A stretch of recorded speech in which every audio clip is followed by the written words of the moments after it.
बमसन विकासखंड की बारी पंचायत से रविंद्र ठाकुर प्रधान व सुमेश कुमार उप प्रधान चुने गए हैं। इसके अतिरिक्त बराड़ा पंचायत में अनिल परमार प्रधान व विनोद कुमार उप प्रधान, लबलू पंचायत से करतार चौहान प्रधान व सुरेंद्र कुमार उप प्रधान चुने गए हैं। इसके अतिरिक्त भेरेडा से रेखा देवी प्रधान व सुनील उप प्रधान, चारियंदी धार से मंगलेश प्रधान व जीवन लाल उप प्रधान, पुरली से सीमा देवी प्रधान व अश्विनी कुमार उप प्रधान, काल्याम से निर्मला देवी प्रधान व संतोष कुमार उप प्रधान, पंथेड़ से कुसुमा देवी प्रधान व दीपचंद उप प्रधान, धनवान से कंचन देवी प्रधान व राकेश कुमार उप प्रधान, टिक्कर वुल्ला से नीलम कुमारी प्रधान व लेखराज उप प्रधान, गसोता से सुमन कुमारी प्रधान व कृपाल सिंह उप प्रधान, दाड़ी से कुशल चंद प्रधान व मिलाप चंद उप प्रधान, चंबोह से विपिन चंद प्रधान व महेंद्र उप प्रधान, डुग्घा से मंजू देवी प्रधान व अंचल सिंह उप प्रधान, बधानी से विनोद कुमार प्रधान व विपिन कुमार उप प्रधान व ग्वारडू से सरोज कुमारी प्रधान व शुभम काशिक उप प्रधान चुने गए। सभी मतगणना केंद्रों के बाहर देर रात तक समर्थकों का हजूम कड़ाके की ठंड में चुनावी नतीजों का इंतजार करता रहा। चुनावी नतीजे निकलने के बाद विजयी उम्मीदवारों के समर्थकों ने जोरदार नारेबाजी के साथ उनका स्वागत किया। बारी पंचायत के नवनिर्वाचित प्रधान रविंद्र ठाकुर ने कहा कि टोनी देवी विकास खंड की मुख्यालय की बारी पंचायत का तीव्र विकास सुनिश्चित किया जाएगा। उन्होंने कहा कि पंचायत की विभिन्न समस्याओं का चरणबद्ध तरीके से हल निकाला जाएगा व एक योजना के तहत पंचायत के सभी वार्डों का विकास किया जाएगा। देर रात को आए चुनाव परिणामों से गदगद रविंद्र ठाकुर का उनके समर्थकों ने मतगणना केंद्रों से बाहर निकलकर गर्मजोशी से नारों की गूंज के साथ स्वागत किया। इस दौरान रविंद्र ने सभी मतदाताओं का आभार व्यक्त करते हुए कहा कि उन्हें पंचायत के सभी क्षेत्रों से भरपूर समर्थन मिला है, उसके लिए वे पंचायत के बाशिंदों के आभारी हैं।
राजधानी शिमला के रेडियो अस्पताल में जल्द ही सामान्य ओपीडी शुरू हो जाएगी। कोरोना मरीजों के लिए एकमात्र अस्पताल रहा दीनदयाल अस्पताल शिमला अब कोविड फ्री अस्पताल बन गया है। इससे पहले यहाँ 5 कोरोना पेशेंट एडमिट थे, जिसमें 4 पेशेंट को डिस्चार्ज कर दिया गया, जबकि एक पेशेंट को आईजीएमसी रेफर किया गया है। अस्पताल को अब पूरी तरह से सैनिटाइज किया जाएगा। उसके बाद 48 घंटों तक अस्पताल को बंद रखा जाएगा। फिर यहाँ पर सैंपलिंग होगी। अगर सब कुछ सही रहा तो शुक्रवार से अस्पताल में मरीजों को ट्रीट करना शुरू कर दिया जाएगा। यहाँ पर सभी तरह की ओपीडी चलेगी और टेस्ट भी होंगे और सोमवार तक मरीजों को एडमिट भी किया जाएगा। इस अस्पताल के शुरू होने से जहां आईजीएमसी में मरीजों की संख्या में कमी आएगी, वहीं आसपास के मरीजों को काफी सुविधा मिलेगी। इससे पहले उन्हें इलाज के लिए काफी परेशानी आ रही थी। छोटी से छोटी बीमारी के लिए या तो आईजीएमसी पहुंचना पड़ रहा था या फिर निजी क्लिनिकों में। डीडीयू को कोविड अस्पताल बना दिया गया था, जिसके बाद यहाँ पर लगातार कोरोना मरीजों को लाया जा रहा था। यहाँ पर 90 से ज्यादा बेड लगाए गए थे, जो कोरोना मरीजों से फुल रहते थे। शुरुआत में इसे 4 जिला सोलन, सिरमौर, शिमला और किन्नौर के मरीजों के लिए रखा गया था। हालांकि बाद में सिरमौर और सोलन से केवल इमरजेंसी मरीज ही रेफर किए जा रहे थे। कोरोना काल के दौरान डीडीयू में कुल 1005 कोरोना मरीजों का इलाज किया गया, जबकि 17 मरीजों की यहाँ पर मौत भी हुई। एक महिला मरीज ने यहाँ पर आत्महत्या भी कर ली थी, जिसके बाद यहाँ पर सुरक्षा कड़ी कर दी गई थी। डीडीयू अस्पताल के एमएस डॉक्टर रमेश चौहान ने बताया कि डीडीयू अस्पताल सबसे बेहतर अस्पतालों में से एक है। यहाँ पर जिला भर से मरीज इलाज के लिए आते थे। कोरोना काल से पहले यहाँ पर रोजाना 1200 से ज्यादा ओपीडी होती थी। मेडिसिन, गायनी, ऑर्थो और पेडियाट्रिक में यहाँ पर काफी भीड़ होती थी। अन्य ओपीडी के बाहर भी मरीजों की कतारें लगी होती थी। हालांकि कोरोना में जब इसे बंद किया गया तो मरीजों को काफी दिक्कतें आईं। उन्हें इलाज के लिए अन्य अस्पतालों पर निर्भर रहना पड़ा। डीडीयू अस्पताल कोविड फ्री हो चुका है। सोमवार को यहां से 4 मरीजों को छुट्टी दे दी गई, जबकि एक मरीज को आईजीएमसी रेफर कर दिया गया। उन्होंने कहा कि अस्पताल को पूरा सैनिटाइज किया जाएगा, उसके बाद 48 घंटों के लिए इसे बंद कर दिया जाएगा। उसके बाद कोरोना की सैंपलिंग होगी। अगर सब कुछ सही रहा तो शुक्रवार से डीडीयू अस्पताल में रूटीन, ओपीडी और सभी तरह के टेस्ट शुरू कर दिए जाएंगे। मरीजों को यहां पर पहले की तरह बेहतर इलाज दिया जाएगा। शिमला के रिज मैदान पर पुलिस द्वारा गिरफ्तार किए किसानों के समर्थन में कांग्रेस उतर आई है और पुलिस द्वारा किए गए दुर्व्यवहार की निंदा की। साथ ही पुलिस को जल्द से जल्द इन किसानों को रिहा करने की मांग की। किसानों से मिलने के लिए वकीलों के साथ कांग्रेस अध्यक्ष कुलदीप राठौर सदर पुलिस स्टेशन पहुंचे और थाना प्रभारी से किसानों को किस जुर्म में गिरफ्तार किया है उसके बारे में सवाल किया। राठौर ने मीडिया कर्मियों के साथ किए गए व्यवहार की भी निंदा की। राठौर ने कहा कि ये किसान रिज की तरफ जा रहे थे, उन्हें पुलिस ने गिरफ्तार किया और उन्हें सदर पुलिस स्टेशन लाया गया है, जबकि कोई नारेबाजी नहीं की है, कोई मामला नहीं बनता है।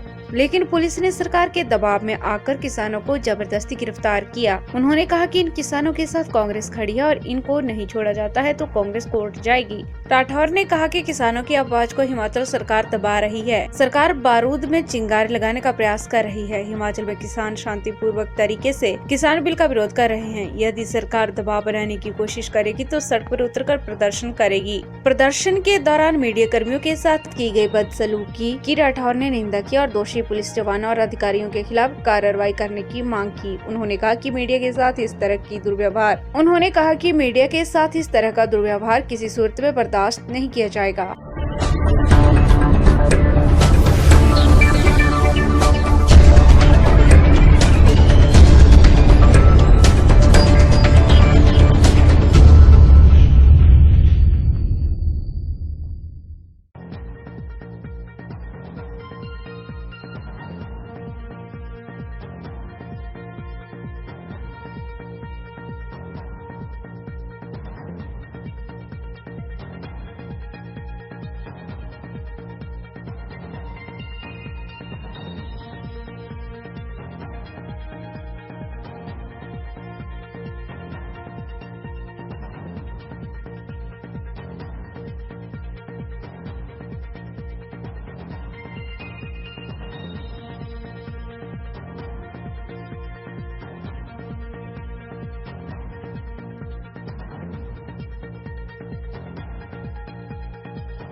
देश के सबसे बड़े अस्पताल आईजीएमसी अस्पताल शिमला में लंगर को लेकर 2 सरदारों की संस्था के बीच जंग छिड़ गई है। कैंसर अस्पताल में ऑलमाइटी संस्था के सरबजीत सिंह पिछले लंबे वक्त से लंगर चला रहे हैं। उसी जगह एक रैन बसेरा बना है जिसमें 50 बेड की व्यवस्था की गई है। ये जगह टेंडर के जरिए अब नोफल के गुरमीत सिंह की संस्था को दे दी गई है। इस जगह को लेकर अब इन दोनों सरदारों के बीच जंग तेज हो गई है।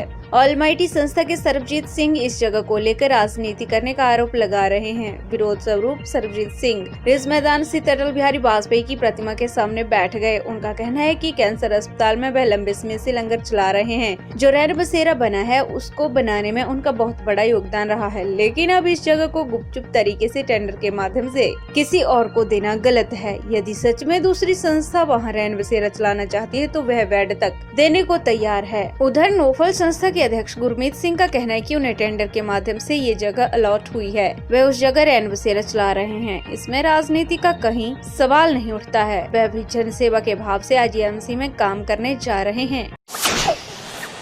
उपायुक्त लाहौल स्पीति पंकज राय ने जानकारी दी कि लाहौल स्पीति की कबायली कला संस्कृति व घाटी में मनाए जाने वाले उत्सवों को एक ही पटल के माध्यम से विश्व के समक्ष प्रस्तुत किया जाएगा। इसके लिए मीडिया व सोशल मीडिया के माध्यम से स्नो फेस्टिवल में परंपरागत खेलों का प्रचार प्रसार किया जाएगा। शीत मरुस्थल लाहौल घाटी में पहली बार स्नो फेस्टिवल मनाया जा रहा है।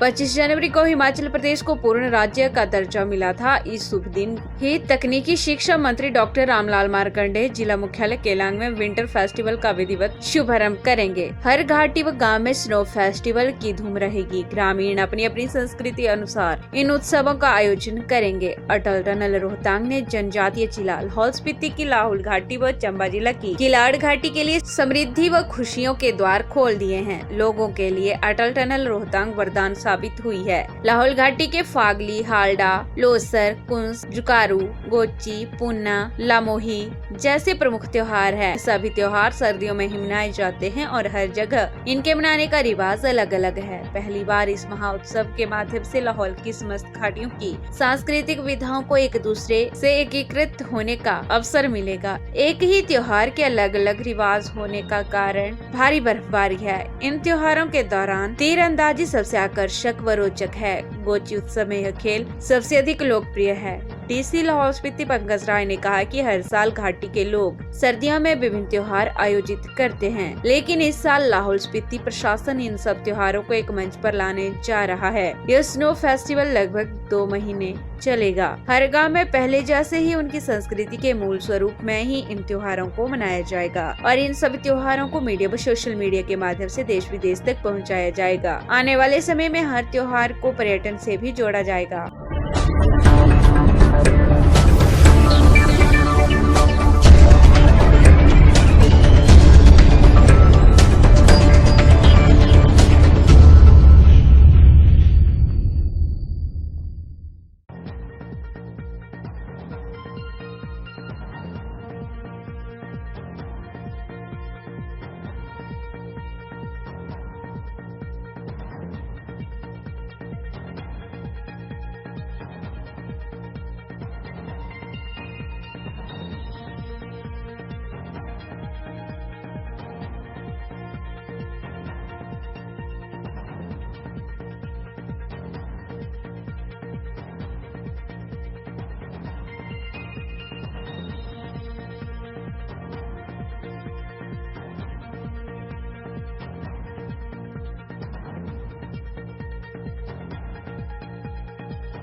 राष्ट्रीय ऊना सुरक्षा माह के तहत ट्रक ऑपरेटर यूनियन ऊना में सड़क सुरक्षा जागरूकता दिवस मनाया गया। इस अवसर पर क्षेत्रीय परिवहन अधिकारी ऊना रमेश चंद कटोच ने सुरक्षा से संबंधित यातायात नियमों की अनुपालना का आह्वान किया तथा वाहन चालकों से अनुरोध किया कि आवश्यक कागजात जैसे फिटनेस, बीमा परमिट, लाइसेंस के बिना अपनी गाड़ी सड़क पर न चलाएं। उन्होंने कहा कि ट्रकों में ओवरलोडिंग न करें। उन्होंने सभी उपस्थित नेक सामरी के बारे में सरकार व उच्चतम न्यायालय के निर्देशों के बारे में बताते हुए कहा कि सड़क दुर्घटना में प्रभावित घायल व्यक्ति को तुरंत मेडिकल सहायता दिलाकर मानवता का परिचय दें। इसके अतिरिक्त मोहनलाल धीमान सेवानिवृत्त आरटीओ ने भी सड़क सुरक्षा संबंधी अपने विचार व अनुभव साझा किए। इस दौरान परिवहन विभाग द्वारा शुरू की गई ई परिवहन व्यवस्था बारे भी जागरूक किया गया। ई परिवहन व्यवस्था के अंतर्गत वाहन मालिक ऑनलाइन माध्यम से अपना ड्राइविंग लाइसेंस, वाहन से संबंधी आरसी, टैक्स परमिट आदि लोक मित्र केंद्र के माध्यम से अपने आप घर बैठे बना सकते हैं। इसके लिए आरटीओ ऑफिस आने की आवश्यकता नहीं होगी।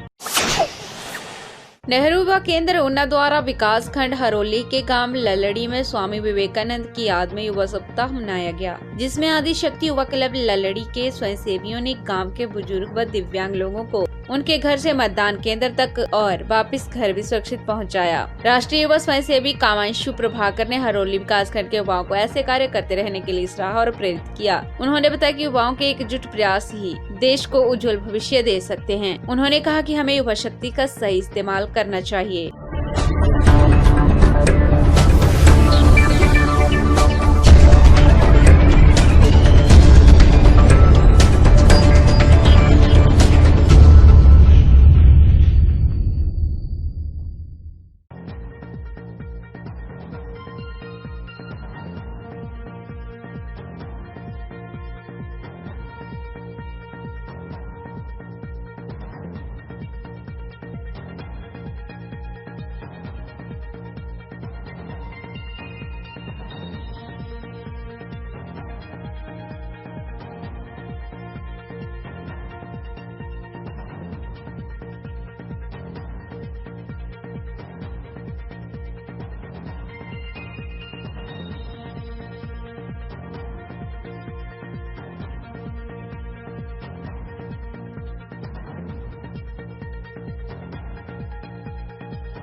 सड़क सुरक्षा माह के तहत परिवहन विभाग की टीम ने विभिन्न प्रदूषण जांच केंद्रों का औचक निरीक्षण किया। इस दौरान मोटर वाहन निरीक्षक की अनुराग धीमा विशेष रूप से मौजूद रहे। उन्होंने केंद्र संचालकों और वाहन चालकों को यातायात नियमों की जानकारी देने के साथ ही प्रदूषण नियंत्रण के बारे में भी बताया। अनुराग धीमा ने कहा कि लोगों को खुद यातायात नियमों के प्रति जागरूक होने के साथ ही दूसरों को भी जागरूक करना होगा, तभी सड़क हादसों पर अंकुश लग सकता है। अगर कोई चालक यातायात नियमों का उल्लंघन कर लोगों के जीवन को खतरे में डालता है तो इसकी सूचना तुरंत पुलिस अथवा परिवहन विभाग को दें। उन्होंने कहा कि दोपहिया वाहन चलाते समय हेलमेट एवं कार चलाते समय सीट बेल्ट का उपयोग करना अति आवश्यक है। किसी भी प्रकार का नशे का सेवन कर वाहन नहीं चलाना चाहिए। गाड़ी चलाते समय मोबाइल फोन अथवा दूसरे इलेक्ट्रॉनिक उपकरणों के उपयोग करने से ध्यान हटने के कारण सड़क दुर्घटना का खतरा बढ़ जाता है। इसलिए वाहन चलाते समय किसी भी उपकरण का प्रयोग न करें। वाहन सदैव निर्धारित गति सीमा में ही चलाएं। उन्होंने कहा कि यातायात नियमों का पालन चालान से बचने के लिए नहीं बल्कि अपनी सुरक्षा के लिए करना जरूरी है।